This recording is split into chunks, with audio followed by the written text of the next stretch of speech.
Olá, seja muito bem-vindo, você que nos acompanha de todas as partes do Brasil e do mundo. Tá no ar o Mata Mata com Evair desta quinta-feira, hoje é dia 16 de outubro de 2025. Eu sou Rafael Tomazetti, nós estamos aqui com Evair Paulino, Janaína Carvalho, para falar para você da 28ª rodada do Brasileirão.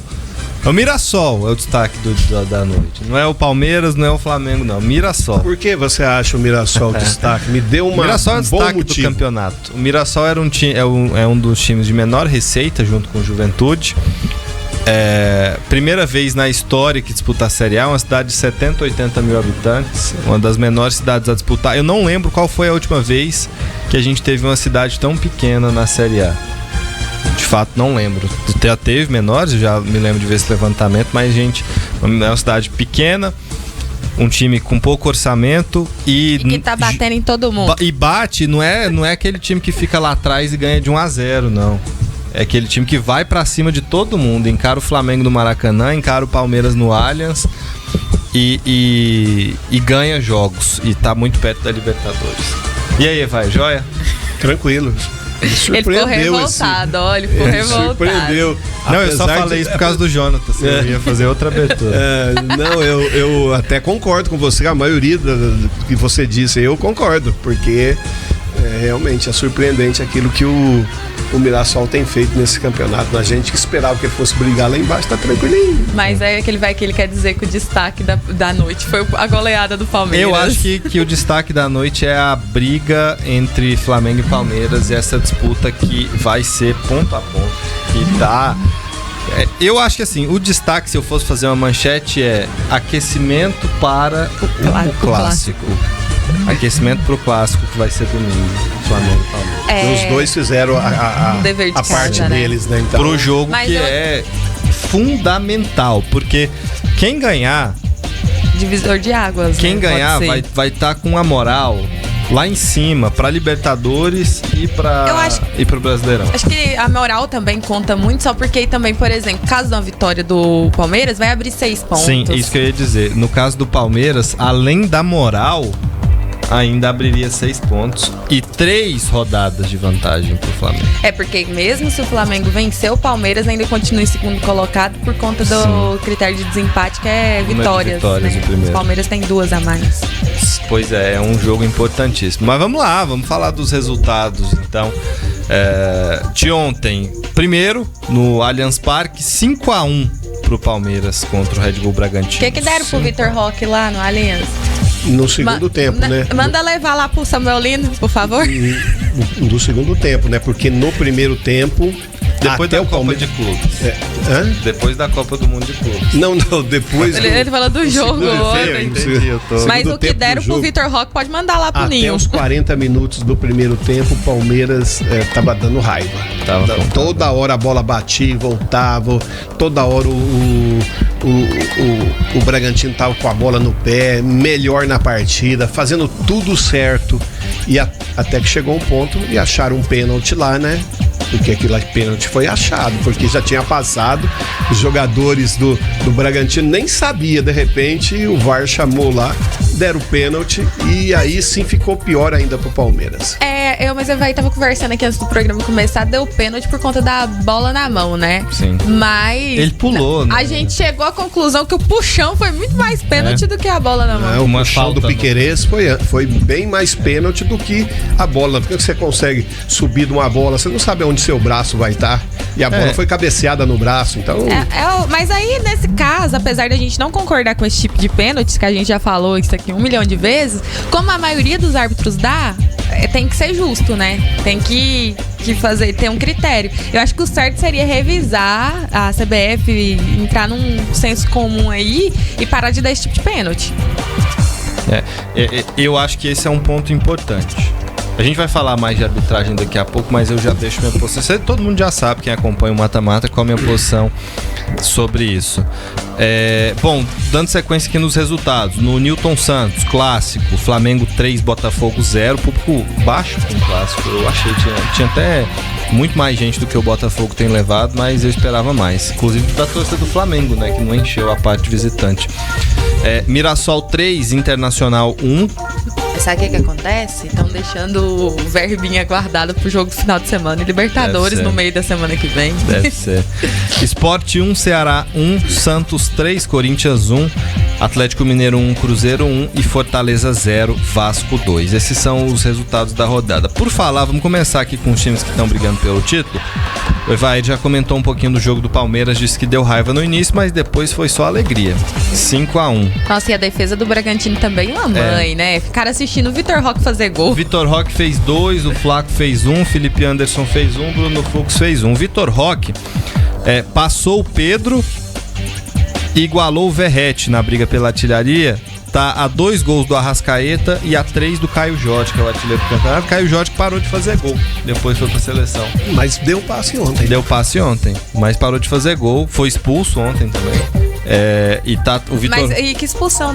Agora a gente chega lá, tem que falar por etapas. O Vitor Roque tá 3 gols só do Caio Jorge e é o cara que nesses últimos momentos, ele e o Flaco Lopes são quem mais tem marcado.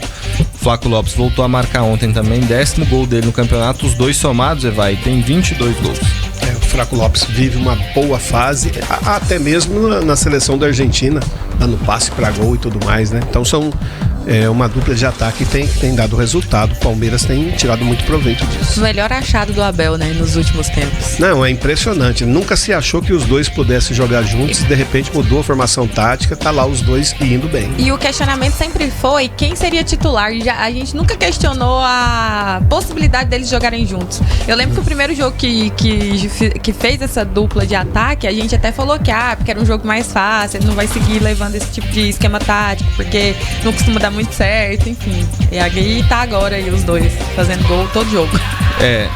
O Palmeiras, que é o time que mais fez gols no ano, tá? Fez 114 gols, se não me falha a memória, e é o time que mais venceu também no ano de 2025. Estatísticas muito boas. No Campeonato Brasileiro, o Palmeiras tem o segundo melhor ataque. Fez 51.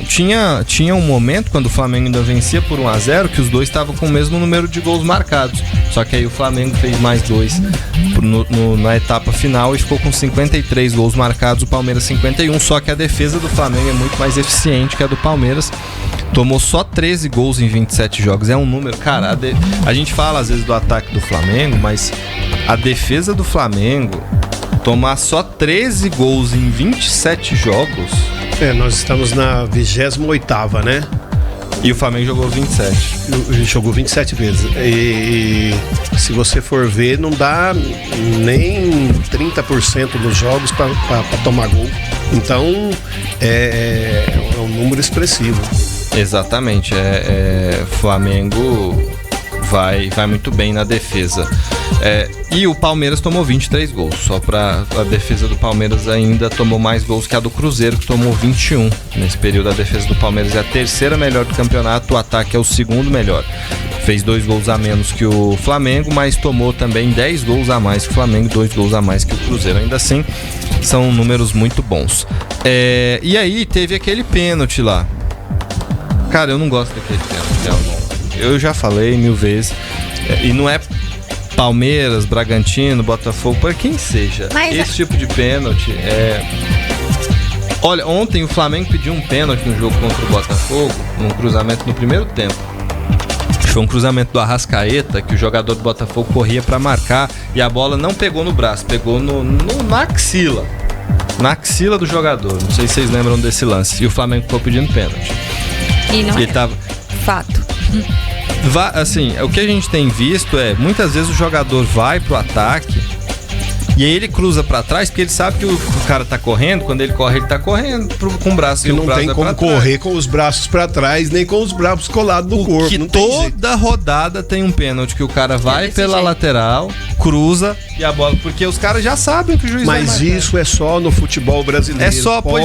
Pode prestar atenção. A gente acompanha todas as ligas no mundo todo, a gente não vê isso constantemente. Uma ou outra só. Mas a gente precisa que a CBF pegue a arbitragem e coloque ali um padrão, uma linha, porque também não é justo, por exemplo, num jogo X marcar esse tipo de pênalti, no jogo Y não, tem que ter um padrão. Se marca, tem que marcar pra todo mundo, e se não apesar que o ideal era não marcar esse tipo de pênalti, né? Exato.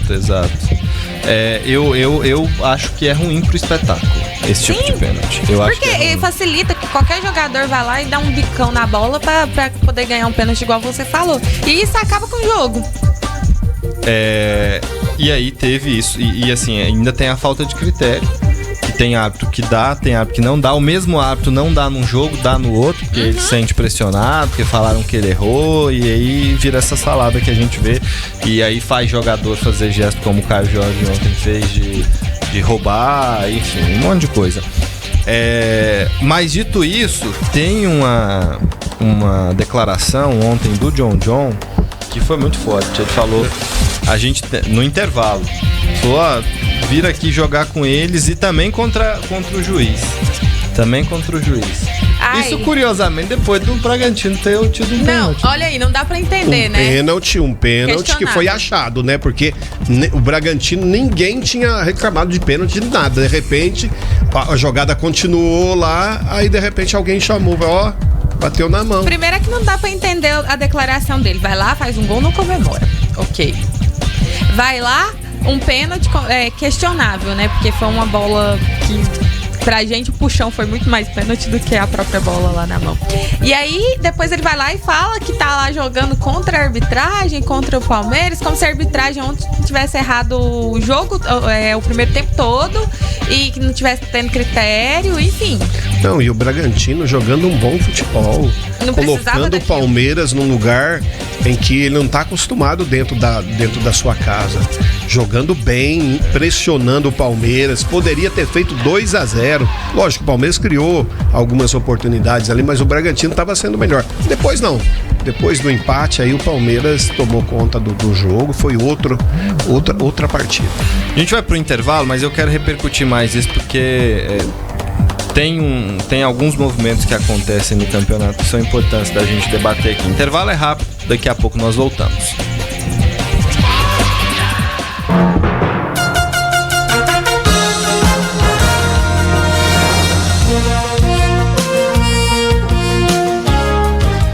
Mata-mata tá de volta.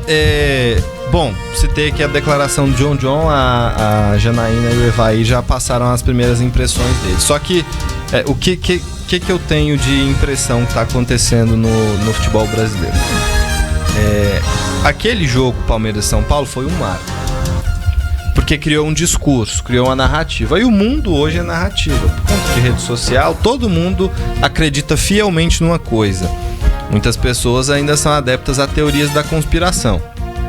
E aí criou-se uma narrativa muito grande. Palmeiras foi o único a tentar combatê-la, porque ele é o alvo principal dessa narrativa, de que a CBF armou o campeonato pro Palmeiras ganhar.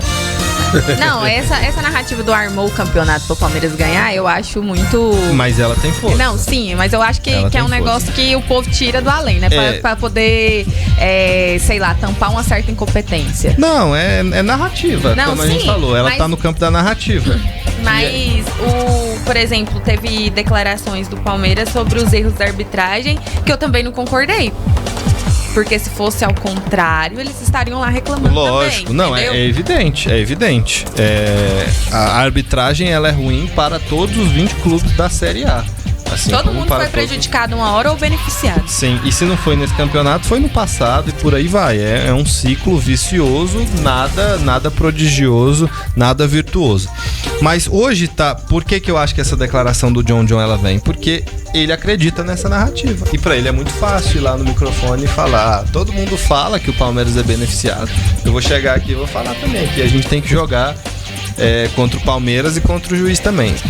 Minha visão, o meu entendimento é esse. Todo mundo que for jogar contra o Palmeiras daqui pro final do campeonato vai usar esse argumento. E o Palmeiras tem que estar preparado para isso. Porque criou-se essa narrativa e na rede social ela prospera de uma forma igual incêndio. Vai assim, incêndio no tempo seco, com aquele vento, vai, se espalha e toma conta de tudo. O Palmeiras vai passar por esse tipo de coisa daqui até o final do campeonato. É uma certa ingratidão do cidadão, né? Porque jogou lá no Palmeiras, né? Quer dizer que então quando ele estava lá, o Palmeiras era também beneficiado? Vou te falar, tem cada uma que é melhor não entrevistar esse pessoal na saída não, senão eles falam besteira. Bom, e lá no Newton Santos Clássico? Começou até mais ou menos equilibrado, só que era visível a diferença do Flamengo, quando o Flamengo tava com a bola pro Botafogo. O Botafogo com muita dificuldade de achar espaço pra criar. Equilibrado no sentido, Janaína fez cara feia aqui pra mim, equilibrado no sentido de posse de bola, dos times tentarem, mas não de chance, porque o Botafogo não conseguia ser efetivo. E o Flamengo, quando chegou, marcou com o Pedro. E esse é um problema do Botafogo, não só contra o Flamengo, né? Um problema do Botafogo num contexto geral, né? Não consegue ser efetivo. E foi uma sonora vitória do Flamengo contra o Botafogo do David Ancelotti, que foi chamado de burro. Mas isso é outra questão. O Pedro jogou muito bem ontem, fez um gol e deu uma assistência maravilhosa. Que assistência, né? Linda pro segundo gol do... Será que ele vai voltar? Os bons tempos? Eu acho que, cara, um gol e uma assistência num clássico, um jogo importantíssimo pro Flamengo. Bela atuação do Pedro. Evair. Flamengo fez que os americanos chamam, os ingleses chamam de statement win. Deu uma vitória pra mostrar, olha aqui, ó, que é Flamengo. Como a Janaína diz, aqui como é que é? O poderoso, como é que fala? Que é o malvadão. Malvadão tá de volta. Não, mas em relação ao jogo, cara, de uma maneira assim, do início ao fim, o Flamengo foi superior, né? Começou o jogo, Pedro já foi lá, fez 1-0, totalmente dominante. A primeira chance de gol clara veio do Botafogo, né? E não finalizou bem. Uma em 90 minutos, né? Então, aí... O que acontece? Veio o segundo tempo, aí nós vimos realmente a bagunça do Botafogo. Sim. Né? Porque quando o zagueiro canhoto, que só sabe dar porrada, pega a bola para bater uma falta, é porque realmente alguma coisa tá errado. Quando o volante, que era capitão do time, pede para que o time adiante o tempo todo e toda hora com o braço aberto, falando pro povo, quando o lateral esquerdo é escalado na zaga, é porque realmente o time tem uma deficiência muito grande. E foi notado, pegou um dos melhores times do campeonato, o melhor ou se não o segundo melhor time do campeonato, e apanhou do jeito que podia mesmo. E tem que ficar quieto dentro da sua casa. Mas também já pelos números tem números. Nos últimos 11 jogos que o Flamengo enfrentou o Botafogo no Engenhão, o Flamengo venceu 9. 9 de 11. 9 de 11. 9 de 11. O Botafogo venceu 2. 1-0 em 2018 e 4-1 ano passado. E é engraçado que a torcida do Botafogo subiu um mosaico falando dessa vitória de 4 no Flamengo. Perdeu 9 de 11 dos 9 de 11 dos últimos jogos. Não, e falando de torcida, né? Baixo público. Os torcedores do Botafogo já desistiram do Botafogo esse ano. Essa é a sensação. Como ontem tentaram dar uma cancha, porque foi maior do que os outros jogos, mas era um clássico. Foram embora na hora do intervalo, no começo ali do segundo tempo, e fora a briga que teve entre os próprios torcedores e os jogadores do Flamengo com o braço cruzado assistindo a confusão. Que também não foi legal, né? Não é. E tinha mulher, pessoa mais de idade, homem. Porque passa a impressão que eles estão com um deleite com a violência ali dos torcedores, que no fim são cidadãos como eles mesmos e isso não é... assim, a própria torcida já desacreditou do Botafogo esse ano. Aí fica complicado. E também em questão de chamarem lá o Ancelotti. O Ancelotti de burro. É complicado também, porque ele já tava precisando. Ele já, pelo tempo que ele tá tomando conta, comandando a equipe. Já dava pra ter melhorado. Sim, até porque concordo. O Botafogo só tá disputando o Campeonato Brasileiro. Tá tendo tempo pra treinar. Então já devia ter apresentado resultados, né? Só porque também não é viável trocar um treinador a essa altura do campeonato, né? Não, o manda-chuva lá não quis contratar treinador desde o início, ele abandonou o time no início da competição, hoje a torcida tá abandonando o time nessa reta final, porque ele mesmo começou com essa palhaçada. A torcida do Botafogo já não é uma das mais fervorosas do país. E aí, se ela sente que isso que o Evair falou é muito importante, que se ela sente que a direção do time, o dono do time, não tá nem aí, por que é que ele vai estar, né? Porque o Engenhão é de péssima localização, é importante lembrar. Tem dificuldade de acesso por transporte público, que é fundamental numa cidade como o Rio de Janeiro. Fica longe. Jogo à noite, perigoso. Risco de, assim, tudo bem, os clássicos no Rio, eles são muito menos violentos do que no restante do país. Não só em São Paulo, como em Minas, em Goiás, no Rio Grande do Sul, enfim. Tanto é que todos têm 2 torcidas. E é difícil, assim, já é difícil chegar, e aí o torcedor não tem motivação, então, normal. Não deveria ser, mas é normal. E aí o Botafogo ficou a 6 pontos do Mirassol. 2 rodadas de diferença agora, vai, pra entrar no G4. Todos os dois têm 28 jogos, né? Então, existe um confronto direto entre eles? Acho que não tenho certeza. Eu acho que tem na volta agora. Tem dia 1º de novembro, lá em Mirassol. Pior ainda pro Botafogo, né? Se fosse lá no Engenhão, que lá você poderia... O Botafogo abriu 3 e tomou um empate, ficou 3-3. Foi um dia assim que... eu acho que foi nesse momento daí pra frente que o Mirassol acreditou, né? Porque tomando 3 e conseguir empatar, o Mirassol na minha opinião, é um daqueles que tá merecendo chegar entre os 4, mesmo disputar Libertadores, porque vem fazendo por merecer, né? Seria belo poder acompanhar um time como o Mirassol, principalmente da maneira que vem jogando, né? É um time que enfrenta todos os grandes de uma certa maneira, tem seus respeitos e tudo mais, mas é um time que tem coragem e que joga um futebol que busca a vitória o tempo todo. Ele não tá ali sendo retranqueiro e saindo no contra-ataque, não, pelo contrário. E deu uma oscilada agora, né, nos últimos jogos, mas esses venceu os 2 últimos, parece que agora retomou, né, o caminho das vitórias de novo.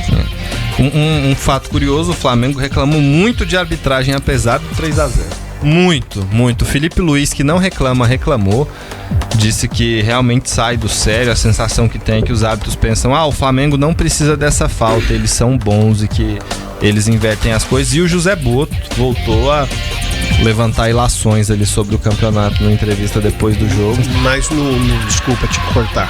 Não, fica à vontade. No lance em que eles estão reclamando de pênalti, eu estava acompanhando aqui agora, não existiu pênalti, tá? De uma maneira assim, não sei se é no mesmo lance que vocês sabem que estavam pedindo pênalti, era no lance em que o jogador do Flamengo estava entrando na área e houve um choque.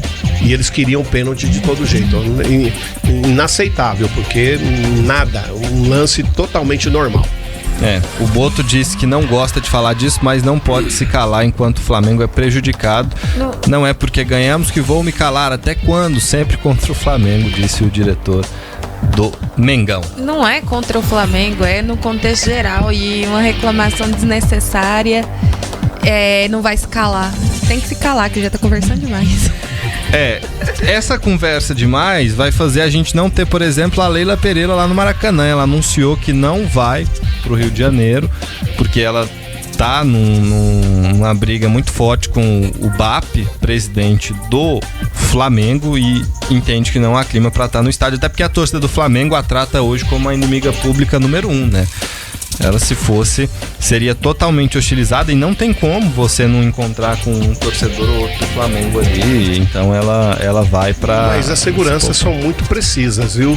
E as entradas são muito sólidas, entendeu? Não tem essa que você vai passar no meio, como o Parque Antártica da minha época, a gente passava no meio da torcida para chegar no vestiário. Não, isso não existe mais. Então, lá no Maracanã, há muitos anos que eu não vou, eu nunca mais entrei depois do Maracanã nos vestiários, assim, nos locais onde eu passei, quando o Palmeiras ganhou a Libertadores do Santos, totalmente tranquilo, não tinha um torcedor por perto. Então, e principalmente os seguranças que tem hoje, eu acho que ela não tem que temer nada disso. De toda forma, ela vai ser hostilizada. O negócio é aquela que... Isso faz parte, entendeu? Essa briga desses dois também, eles já estão querendo aparecer mais do que a situação em si, né? Que é bem típico de ambos, tanto da Leila quanto do Sim, Bap. eu concordo. Vamos para mais um intervalo, daqui a pouco a gente volta.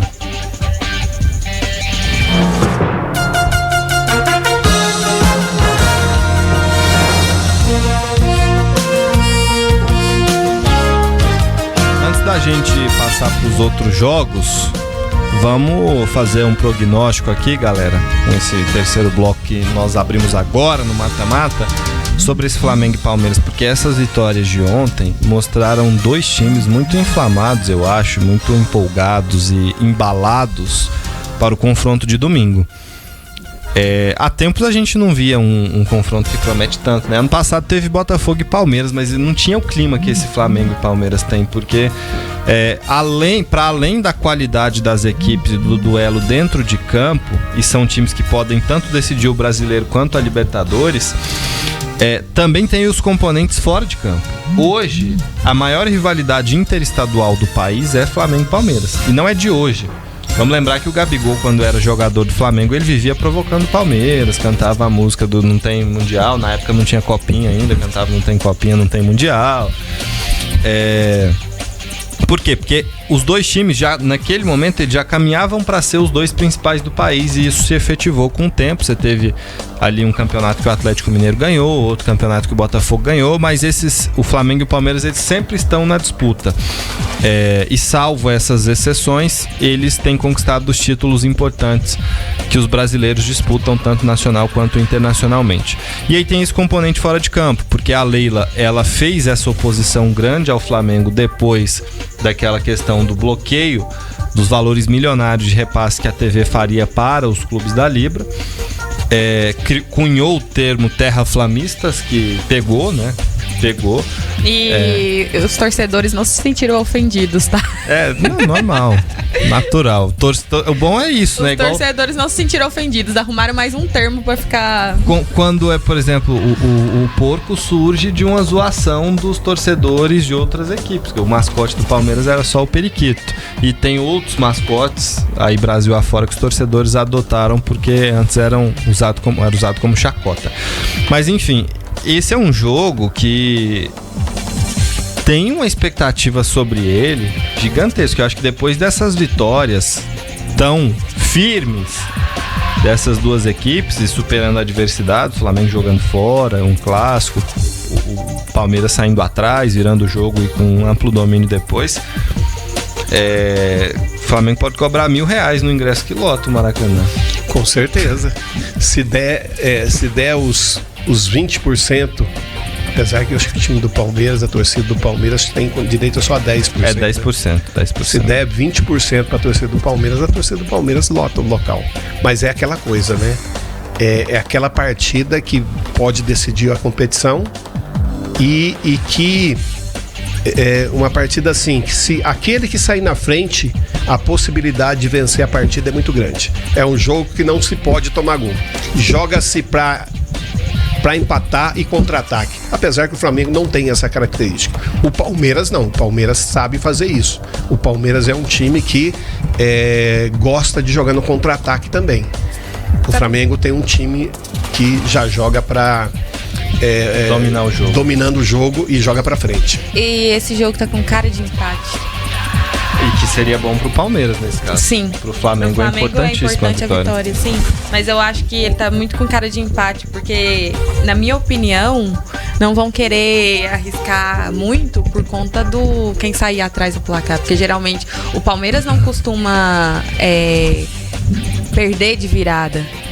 E o Flamengo também não. Mas eu tenho certeza, eu te pago uma coxinha se eu tiver errado, que o Flamengo vai pra cima do Palmeiras. Não, isso é fato, porque é o estilo de jogo do Flamengo. Mas... Sim, e vai com tudo mesmo. E vai ser, o Flamengo vai tentar pressionar o Palmeiras. Tomara que o Pedro esteja bem inspirado. E aí é um jogo 3 gols. Que é curioso, porque a gente esperava o Flamengo mais em cima do Palmeiras no Allianz Parque. E o Palmeiras dominou aquele jogo. Sabe uma coisa também que é importante essa partida? Não só no sentido do campeonato nacional, né? Porque o Ancelotti declarou que a próxima data FIFA, que é em novembro, ele quer convocar mais jogadores que atuam no campeonato brasileiro. Então também vai ser uma vitrine nesse sentido. Então todo mundo que são brasileiros vão dar a vida também levando para esse lado também, né?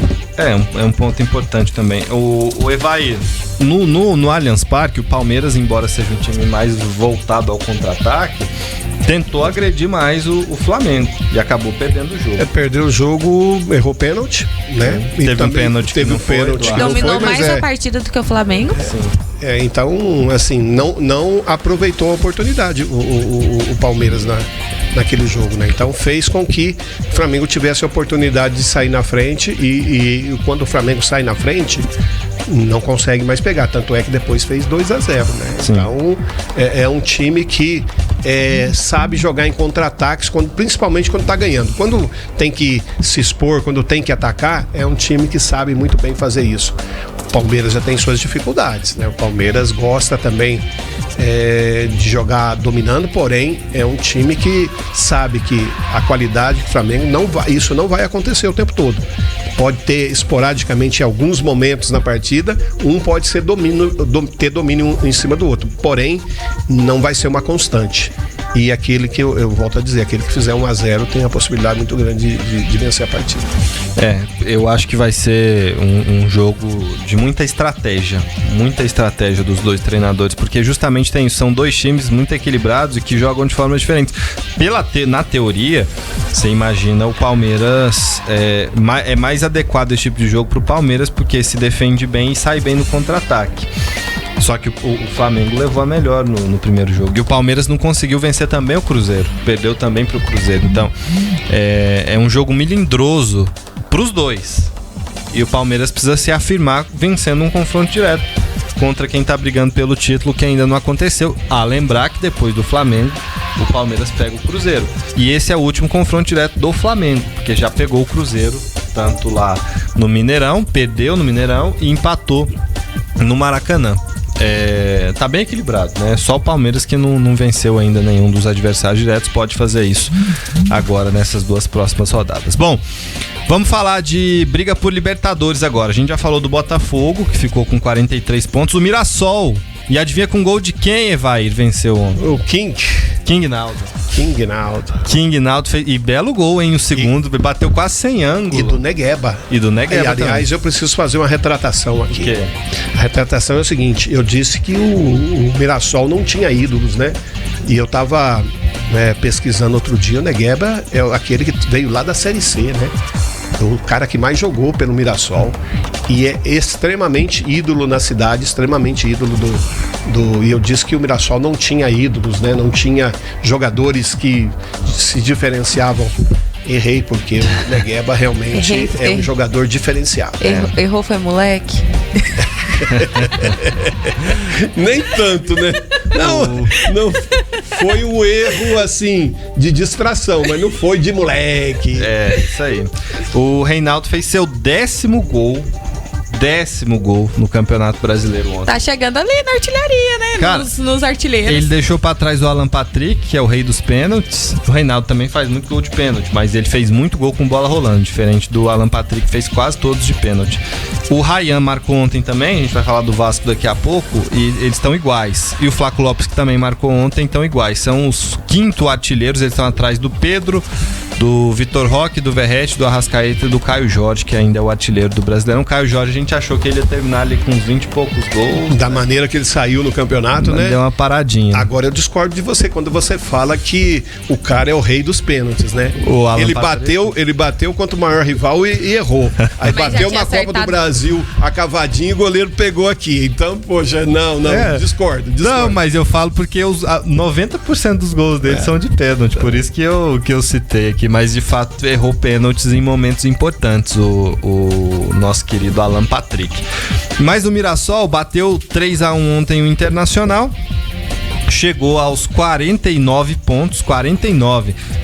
4 vitórias, o Mirassol tá na Libertadores praticamente. Faltam 10 partidas? 10 partidas. Não é fácil bater 4 partidas nessas retas finais. Porém, o Mirassol já abriu uma vantagem. Tem um respiro aí nesse meio, né? Olha a tabela do Mirassol. Pega o São Paulo em casa agora. Tem chances de ganhar. É porque o São Paulo tá numa anhaca também que Jesus, e né? é de certa forma um confronto direto. O São Paulo tá muito distante do Mirassol. Tá 11 pontos. 11 pontos a menos.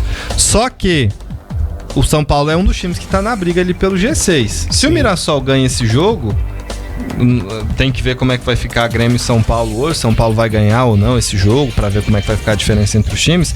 Mas o Mirassol pode abrir entre 11 e 14 pontos pro São Paulo. Para tirar 11 pontos ou 14 em 9 rodadas é praticamente impossível. E aí depois pega o Sport fora.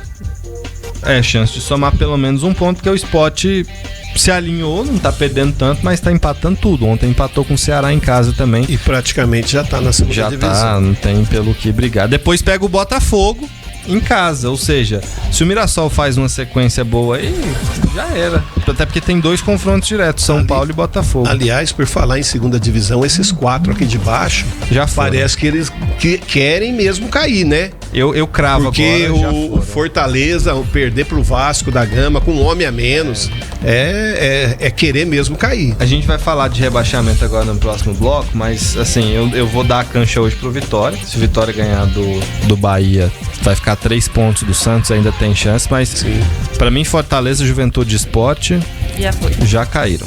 Esses 3 aí já caíram. Daqui a pouco a gente volta pra falar disso então. Mas o Mirassol, aí eu falei desses confrontos aqui: São Paulo, Sport e Botafogo. Depois pega o Fluminense fora, o Palmeiras em casa, o Santos fora, Ceará em casa, Vitória fora, Vasco fora e fecha contra o Flamengo em casa. A melhor chance do Mirassol é conquistar uma sequência nesses próximos, porque aí depois pega Palmeiras, pega o Vasco, tá muito bem. Você tem um jogo ainda contra o Flamengo na última rodada, pode estar brigando pelo título. Então, se o Mirassol vencer esses próximos jogos vão ser muito importantes pro time do interior de São Paulo. Vamos pro intervalo. Daqui a pouco a gente volta com mais pra você. A gente vai falar dessa briga contra o rebaixamento, da qual o Vasco não faz mais parte. Também já tira o Vasco dessa briga. Acho que vai brigar talvez até por um G8, se chegar nesse ponto aí. Aí vai estar aqui a gente pedindo desculpa pro Pedro. Mas e tem 3 times que pra mim já foram. Intervalo é rapidinho, daqui a pouco nós voltamos.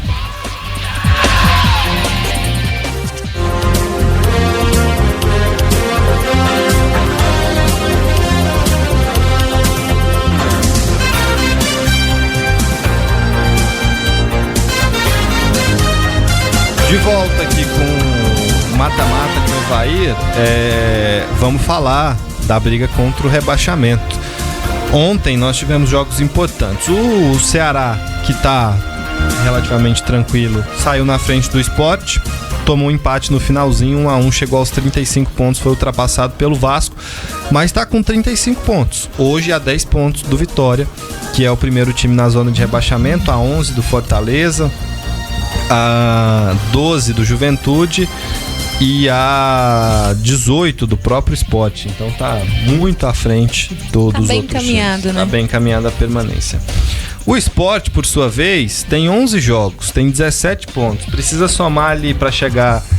Vamos colocar que o Sport precisa chegar ali aos 45, que é aquele padrão para se salvar, né? Precisaria de 28 pontos com 33 em disputa. Tem que ganhar 9 de 11 jogos para chegar aos 45. 9 de 11. E você não conseguiu ganhar nem isso no campeonato, né? Exato. Ganhou 2 jogos até agora em 27. Ganhou 2, empatou 11 e perdeu 14.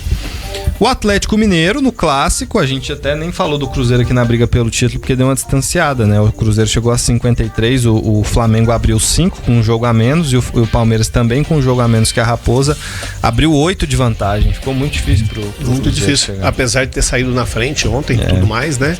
Sim. Não conseguiu segurar o resultado. Aliás, eu assisti um pedaço desse jogo aí, o Atlético Mineiro melhorou, né? Assim, uma intensidade muito forte no primeiro tempo. Até achei que o Atlético Mineiro fosse vencer a partida, porque pressionava o tempo todo. Tava com um jogador a mais. Lógico, isso ajuda bastante, mas mesmo no primeiro tempo, como não tava com um jogador a mais, era superior, né? Uma atitude muito diferente, né? Apesar do Hulk tá no banco, porém o Atlético Mineiro foi no início ali, foi superior, mas não... Mesmo assim saiu atrás no resultado, conseguiu buscar o empate lá numa bola parada. Pois é, e aí pro Cruzeiro foi ruim, pro Atlético Mineiro também foi ruim, porque poderia ter aberto uma vantagem maior, chegou aos 33 pontos, permanece na 14ª colocação. Se o Vitória ganha, ele fica a 5 pontos da zona de rebaixamento, o Atlético Mineiro. Se perde, aí não, aí é 8 pontos, tá bem tranquilo, mas poderia ter aliviado mais a sua barra, o Galo. Agora, o outro jogo importante nesse sentido, o Santos, que é o primeiro time fora da zona, venceu o Corinthians, chegou a abrir 3-0, tomou um gol no final, venceu por 3-1, chegou aos 31 pontos, hoje está a 6 do Vitória. Se o Vitória perder o clássico por Bahia, permanecerá a 6, senão o Leão reduz de novo para 3, só que o Vitória tem um jogo a mais que o Santos também. Esse também foi um jogo que eu vi alguns momentos, o Santos parecia um trator. O Santos melhorou muito, né? Melhorou muito e não saía de dentro da área do Corinthians. O Corinthians, um sofrimento muito grande de poder criar jogadas, e o Santos o tempo todo fez 1-0, fez 2-0. Aliás, o segundo gol foi algo assim de tirar o chapéu. E aí o Corinthians se afasta Quer dizer, o Santos se afasta, dá uma afastadinha. E o Corinthians segue ali naquela zona, né? Porque tá 2 pontos do Santos agora, por exemplo, né? E o Corinthians não se aproxima. Corinthians, eu acho que classificação para Libertadores pode esquecer. É difícil. Tá, o Corinthians busca ali uma Sul-Americana ou se salvar com tranquilidade, né? Porque 33 pontos, precisa fazer 9, né? Em 10 partidas. Então pode ser que busque alguma coisa, mas dentro da competição é um time que demonstra não ter tanta força assim. E dos últimos 5, o Corinthians perdeu 3 jogos. Empatou 1, ganhou outro. E Fortaleza 0, Vasco 2. O Ryan voltou a marcar. Teve briga lá no final do jogo, enfim. Sabe o que me surpreendeu nessa briga? A forma como o Diniz estava tirando os jogadores dele do meio da confusão. Dessa vez ele não incentivou. Não. E sabe como o pai pega assim o filho bravo e sai arrastando? Ele fez desse jeito. Brigou ali com os 4 jogadores dele, diferente, para poder sair do meio da confusão. O Vasco, que com um homem a menos, hein? Acabou fazendo 2-0 num contra-ataque de almanac, né? Porque mesmo com um jogador a menos, o cara saiu na frente, puxou o contra-ataque, fez o gol e deu uma vantagem aí e um sossego a mais pro Vasco, né? Que dentro da competição a gente esperava que fosse continuar brigando ali embaixo, mas não. É um time que deu uma resposta muito grande dentro da competição. E o Vasco dá essa resposta, sobe para 36 pontos, tá em 9º, tá quase no G8 que o Pedrinho falou lá no início do campeonato, viu? 36 pontos pro Vasco da Gama, ultrapassou Ceará e Bragantino. Eu acho que rebaixamento a gente não precisa mais falar do Vasco em relação a isso. 38 pontos, só mais 3 pontos, 4 pontos. 36 no caso, o Vasco. 36. 38 tá o São Paulo e o Fluminense. Ah, sim, verdade. Mais 2 vitórias. 2 vitórias também. Tranquilinho. Em 10, né? E pelo que o Vasco tem jogado, não vai ter problema com isso. E a gente achou que o Diniz não daria certo lá no Vasco, né? A gente teve dúvidas. E o Diniz voltou a pedir o Ryan na seleção. O Ryan fez o 10º gol dele ontem no Campeonato Brasileiro. É um menino muito jovem, tem assédio de clubes de outras partes do mundo, não só da Europa, do mundo árabe também, já teve da Ásia. Vocês acham que tá merecendo uma chance o Ryan? Quantos anos ele tem? Acho que tem 20, vou só checar aqui. Bem novinho, né? Eu acho que pro estágio 19. Pro estágio que tá a seleção brasileira, eu acho assim, no momento em que o Ancelotti tá testando todo mundo, pensando que daqui a 8 meses já tem Mundial, eu acho que é um pouquinho precipitado. Tá com 19 e o problema é que a posição que ele joga é a que mais tem jogadores de bom nome, de boa qualidade. Não, que já estão definidos praticamente, sim, né? E geralmente quando surge numa posição onde tem tanta estrela, tem tanto jogador bom e é tão jovem assim, dificilmente consegue um espacinho, né? O Ryan é um cara que eu acho que pode ser importante no próximo ciclo. Sim, eu acho que no próximo ciclo ele pode ser um cara de tomara peso. Que ele tenha assim uma mentalidade de seleção, né? Porque quando chega uma certa idade, começou a pegar uma moral, o empresário vem e fala assim, não, vamos ganhar dinheiro. E às vezes pode ganhar dinheiro lá na frente. Vai pro mundo árabe. Vai pro mundo árabe e pronto. Aí volta daqui 3 anos, já esqueceram, ele tem que fazer tudo de novo e aquele ciclo que a seleção poderia utilizá-lo, já não tem mais. Tá o exemplo aí do Gerson, que brilhava no Flamengo, era seleção. Hoje ele disputaria a posição com o Bruno Guimarães, que no esquema do Ancelotti se firmou. Hoje ele é uma peça importante. Se antes era questionado, hoje ele é fundamental. O Gerson faria esse papel, poderia ser titular. Ele brigaria pela titularidade com certeza com o Bruno Guimarães. Mas seria alguém à altura, no mesmo nível do Bruno Guimarães, para poder, mesmo que fosse banco, pro Ancelotti ter uma substituição à altura. Seria excelente para a seleção. Só que aí ele foi pro Zenit, lá ele não se encontrou. O problema do Zenit, eu acho que não é nem só tá no mercado hoje que não disputa, porque como a Rússia, por conta da guerra na Ucrânia, não disputa a competição internacional, não joga a Liga dos Campeões, o Zenit não tem adversários tão fortes assim como poderia ter. Mas o problema eu nem acho que é só esse, eu acho que é porque tem toda aquela questão da adaptação. Você sai do Brasil, que é de um jeito, e vai pra Rússia, que é de um jeito totalmente diferente. O futebol dele sofreu, ele tá sendo muito questionado lá. E por outro lado a gente tem lá o Douglas Santos, que tá bem na seleção, que joga no Zenit. Não, e outra coisa, em termos de esquema tático, o Ancelotti poderia até usar Casemiro, Bruno Guimarães e ele. Né? Vamos num jogo lá que não precisa de 3 atacantes, não quer 3 atacantes lá na frente, ele poderia mesmo, no mesmo tempo, fazer esse triângulo no meio de campo. Ele caberia muito bem, porque é um jogador que se adapta a um esquema desse e que tem uma posse de bola que levaria a seleção brasileira a um estágio tático diferente. E hoje nós temos 3 jogos para fechar a 28ª rodada. Tem Grêmio e São Paulo, 7 da noite, lá em Porto Alegre. No Maracanã, às 9h30, Fluminense e Juventude. Neste mesmo horário, Vitória e Bahia, Bavi, no Barradão.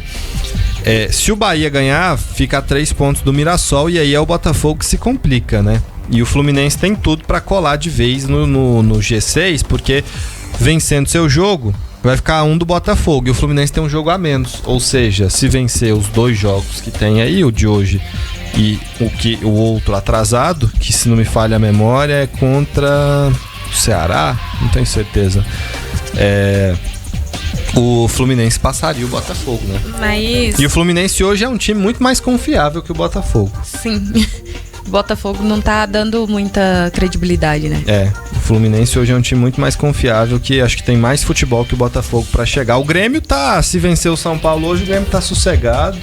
Difícil chegar numa Libertadores, mas também não cai. Esse aí eu achei que fosse. Tanto que quase também. Que o próprio treinador jogou a toalha, né? Teve um momento que ele jogou, que a diretoria foi lá e falou: não, pega a toalha aqui, segura a mão um pouquinho. E falando sobre o Grêmio, há rumores que o Renato Gaúcho vai assumir a equipe no começo do ano, no início da temporada. De novo? Um projeto de alto nível pra poder brigar por título no ano que vem. Mas de onde que vem o dinheiro? Do Marques lá, da panificação? Investidores. Que comprou. Marquespan. Investidores. Que comprou a arena e deu de presente pro Grêmio. Imagina só você comprar um estádio e dar de presente pro seu time, assim. Tem que ter muito dinheiro, né? E ser muito torcedor, né? Esse é fanático, hein? Não, mas acho que a questão é que o bolso tem que estar muito tranquilo. Deve ter, tipo assim, eu não tenho... Mas mesmo com o bolso muito tranquilo... Não tenho com que gastar mais, deixa eu deixa eu colaborar aqui com o meu time. Não é barato, Janaína. Não compraria não, Evair, se você fosse milionário aí, o estádio pro... Não, eu não compraria, mas eu assistiria todos os jogos. Você ia ajudar comprando seu ingresso. Eu iria em todos os mundiais... teria todos os jogos que eu gostaria de estar, porque eu gosto de ir no campo. O meu prazer é ir lá assistir jogos lá dentro do campo. Aí sim eu teria esse privilégio. Mas comprar ao time, não. E o outro jogo, o Bavi, né? A gente falou aqui, o Vitória precisa vencer para ter respiro aí nessa briga contra a queda.